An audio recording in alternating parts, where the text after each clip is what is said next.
ஹரி ஓம். ஜெய் சீதாராம். ராதே கிருஷ்ணா. அன்பு நண்பர்களே, உங்கள் அனைவரையும் எனது தெய்வீக பயணம் யூடியூப் சேனல் சார்பாக அன்புடன் அழைக்கின்றேன். நாம் தற்போது மகாராஷ்டிரா மாநிலத்தில் உள்ள திருக்கோயில்களை தரிசித்து வருகின்றோம். ஜோதிர்லிங்கத்தில் ஒரு பிரசித்தி பெற்ற திருக்கோயில் அவுந்தில் உள்ள நாகநாத் கோயிலாகும். மகாராஷ்டிராவின் ஹிங்கோரி மாவட்டத்தில் உள்ள அவுந்த் என்ப நாகநாத்தில் அமைந்துள்ள ஒரு பழங்கால மற்றும் குறிப்பிடத்தக்க சிவபெருமான் கோயிலாகும். இதனுடைய வரலாற்று பின்னணி என்ன என்று பார்த்தோமேயானால், நாகநாதர் கோயில் வரலாறு மிகவும் பழமையானது மற்றும் ஓரளவு மர்மமானதும் கூட. புராண நம்பிக்கையின்படி அசல் கோயில் பாண்டவர்களால் அவர்களின் வனவாசத்தின் போது, அதாவது குறிப்பாக மகாபாரதத்தில் குறிப்பிட்டுள்ளபடி அவர்களது அஞ்ஞானவாசம் மறைவிட காலத்தில் தான் கட்டப்பட்டது என்று சொல்லப்படுகின்றது. மூத்த பாண்டவரான யுதிஷ்டன் இந்த கோயிலை கட்டினார். இந்த இடத்திற்கு சிறப்பு புனிதத்தை அளித்தார் என்றும் நம்பப்படுகின்றது. இந்த புராண கதையில் உறுதியான வரலாற்று சான்றுகள் இல்லாவிட்டாலும் இது கோயிலின் தொன்மையும் பொது மனதில் அது வைத்திருக்கும் ஆழமான வேரூன்றிய நம்பிக்கையும் காட்டுகின்றது. புராண மரபின்படி இந்த பகுதியின் பண்டைய பெயர் தார்கவனம். சிவபுராணத்தில் உள்ள கதையின்படி தார்கா என்கின்ற ராட்சசன் இந்த காட்டில் வசித்து வந்தான். அவன் பார்வதி தேவியிடம் இருந்து ஒரு வரத்தை பெற்றிருந்தான். அவன் தனது முழு காட்டையும் தார்கவனத்தையும் தான் விரும்பும் இடத்திற்கு நகர்த்த அது அனுமதித்தது. தார்கன் பலரை தொந்தரவு செய்து சுப்ரியா என்ற சிவபக்தனை சிறையில் எடுத்தான். சுப்ரியா சிறையிருப்பிலும் சிவ வழிபாட்டை தொடர்ந்தார். அவரது பக்தியால் மகிழ்ச்சி அடைந்த சிவபெருமான் அங்கு தோன்றி தார்கன் என்ற அரக்கனை வென்றார்.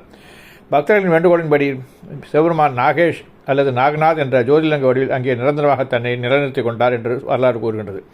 இது நடந்த காடு தார்கவனம் என்று சொல்லப்படுகின்றது. எனவே பக்தர்கள் இந்த இடத்தை நாகேஷ் ஜோதிர்லிங்கம் வெளிப்பட புராண தார்காவனம் என்று நம்புகின்றார்கள். தார்காவன் மற்றும் அசல் நாகேஸ்வர் ஜோதிர்லிங்கத்தின் இருப்பிடம் பற்றிய கூற்றுக்கள் குஜராத்தில் துவாரகாவிற்கு அருகில் உள்ள நாகேஸ்வர் ஜோதிர்லிங்க கோயில் போன்ற இந்தியாவில் உள்ள பிற தலங்களிலும் கூறப்படுகின்றது. இருந்தாலும் மகாராஷ்டிராவில் முக்கியத்துவம் வாய்ந்த மற்றும் பரவலாக ஏற்றுக்கொள்ளப்பட்டது இது நம்பிக்கையாகவும் சொல்லப்படுகின்றது. வரலாற்று ரீதியாக கோயிலின் அசல் கட்டுமான காலம் கிபி 11ஆம் நூற்றாண்டில் தேவகிரி, அதாவது தௌலதாபாத் என்ற இடத்தில் யாதவ வம்சத்தின் ஆட்சி காலத்தில் வைக்கப்படுகின்றது. மகாராஷ்டிராவில் சிங்கனா இரண்டாவது ராஜா மகாதேவா மற்றும் ராஜா ராமச்சந்திரன் போன்ற யாதவ மன்னர்களின் ஆட்சி காலத்தில் கோயில் கட்டிடக்கலை செழித்தது. அவர்களின் பிரதம மந்திரி ஹேமாத்ரி பண்டிட் ஹேமாத் பந்தி என்று அழைக்கப்படும் ஒரு தனித்துவமான கட்டிடக்கலை பாணி உருவாக்கினார். இந்த பாணியில் சாந்து பயன்படுத்தாமல் கவனமாக ஒன்றோடொன்று இணைக்கப்பட்ட ஒரு கருங்கல்லை பயன்படுத்தி பிரம்மாண்டமான கோயிலை கட்டுவது அடங்குமாகும். அசல் நாகநாதர் கோயில் இந்த பாணியில் சிறந்த எடுத்துக்காட்டாக கருதப்படுகின்றது. அடித்தளத்தில் உள்ள கர்ப்பகிரகம் மற்றும் வெளிப்புற சுவர்களின் கீழ்ப்பகுதியில் உள்ள சில சிற்பங்கள் இந்த அசல் கட்டமைப்பின் எச்சங்களாகும். பின்னர் டெல்லி சுல்தானகத்தின் படையெடுப்புகள் காரணமாக, குறிப்பாக அலாவுதீன் கில்ஜி அல்லது முஹம்மது துக்ளக் ஆட்சி காலத்தில் தேவகிரியின் யாதவ ராஜ்யம் அழிக்கப்பட்டது. நாகநாத் கோயில் புனரமைப்புகள் பெருமை பெருந்தாலும் இந்தூர் ஹோல்கர் மாநிலத்தில் ஆட்சியாளரான புண்ணிய ஸ்லோக் அகில்யாபாய் ஹோல்கருக்கு சொந்தமானது. இந்தியா முழுவதும் ஏராளமான முக்கிய கோள்களை, குறிப்பாக ஜோதிர்லிங்கங்கள் மற்றும் முக்கிய புனித யாத்திரை அகில்யாபாய் தான் ஹோல்கர் தான் மீட்டெடுத்திருக்கிறார் என்று சொல்லப்படுகிறது. காசி விஸ்வநாத் கோயிலின் தற்போதைய அமைப்பு சோம்நாத் கோயிலின் புதுப்பித்தல் மற்றும் கிருஷ்ணேஸ்வர், பீமாசங்கர், ஓம்காரேஸ்வர் மற்றும் மல்லிகார்ஜுனா போன்ற தலங்களுக்கு அவர் அளித்த பங்களிப்புகள் மிகவும் பிரபலமானவை.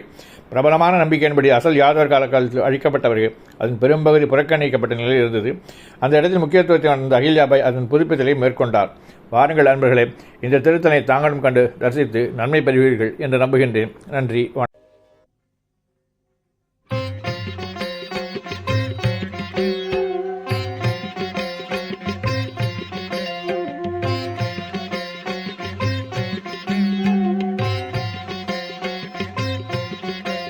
नमामीशमीशान निर्वाणरूपं विभुं व्यापकं ब्रह्मवेदस्वरूपम् अजं निर्गुणं निर्विकल्पं निरीहं चिदाकारमाकाशवासं भजेऽहं. नमामीशमीशान निर्वाणरूपं विभुं व्यापकं ब्रह्मवेदस्वरूपम्.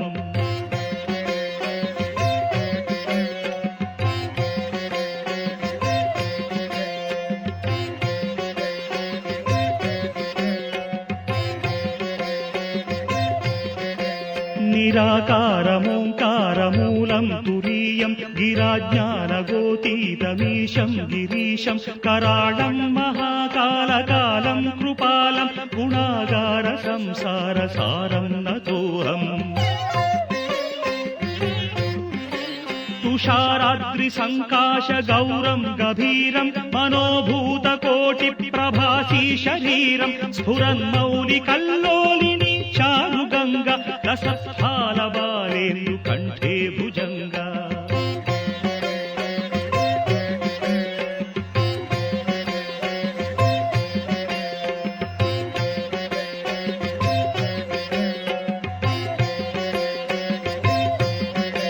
चलत्कुण्डलं शुभ्रनेत्रं विशालं प्रसन्नाननं नीलकण्ठं दयालं मृगाधीशचर्माम्बरं मुण्डमालं प्रियं शङ्करं सर्वनाथं भजामि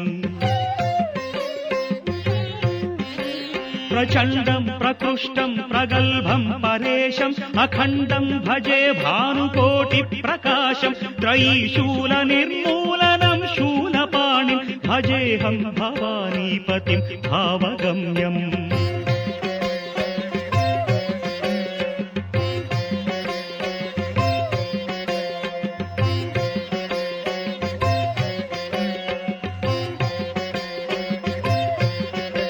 कलातीत कल्याण कल्पान्तकारी सदा सज्जनानन्ददाता पुरारी चिदानन्द सन्दोह मोहापहारि प्रसीद प्रसीद प्रभो मन्मधारी न यावत् उमानाथ पादारविन्दं भजन्ति हलोके परे वानराणां न तावत् सुखं वापि सन्तापनाशं प्रसीद प्रभो सर्वभूताधिवास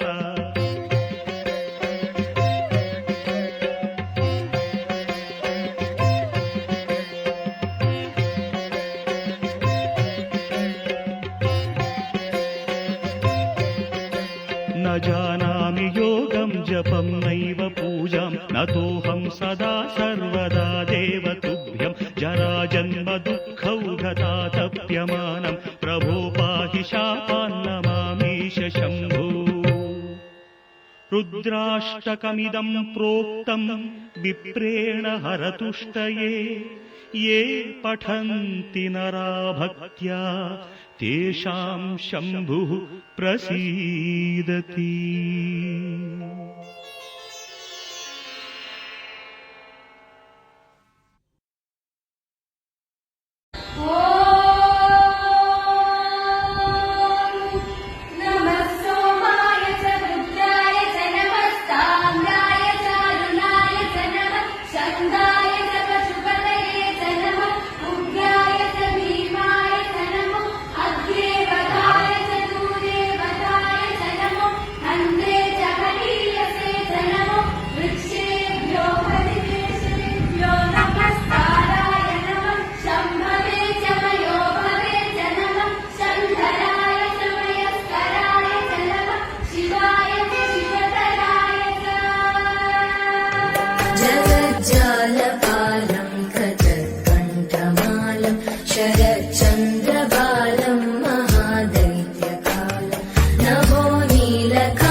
ஸ்ரீயக்காந்தாய கல்யாண நிதியேர்த்தினாம் ஸ்ரீ வெங்கட நிவாசாய ஸ்ரீனிவாசாய மங்களம்.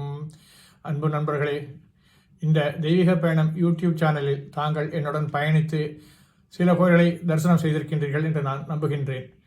இந்த திருக்கோயிலில் தங்களுடைய மேலான தரிசனத்திற்கு காரணமான இந்த பதிவுகளில் தாங்கள் எவ்வாறு திருப்திப்பட்டீர்கள் என்பதை குறித்து எனக்கு கமெண்ட் செக்ஷனில் பதிவு செய்யவும், எனது சேனலை மேலும் பலருக்கு சென்றடைய ஷேர் செய்யவும், அவற்றில் உள்ள குறைகளை சுட்டிக்காட்டவும்.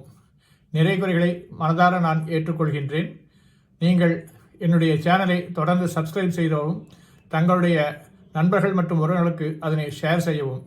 இந்த திருக்கோயில் பற்றி உங்களுடைய அபிப்பிராயத்தினை லைக் மூலமாக எனக்கு தெரிவிக்கவும். தாங்கள் தெரிவிக்கும் கருத்துக்களின் அடிப்படையில் என்னுடைய சேனலை மேலும் இம்ப்ரூவ் செய்வதற்கு ஏதுவாக இருக்கும் என்று நான் நம்புகின்றேன். இந்த திருக்கோயிலில் உங்களுடைய ஆதரவு என்றும் எனக்கு தேவை.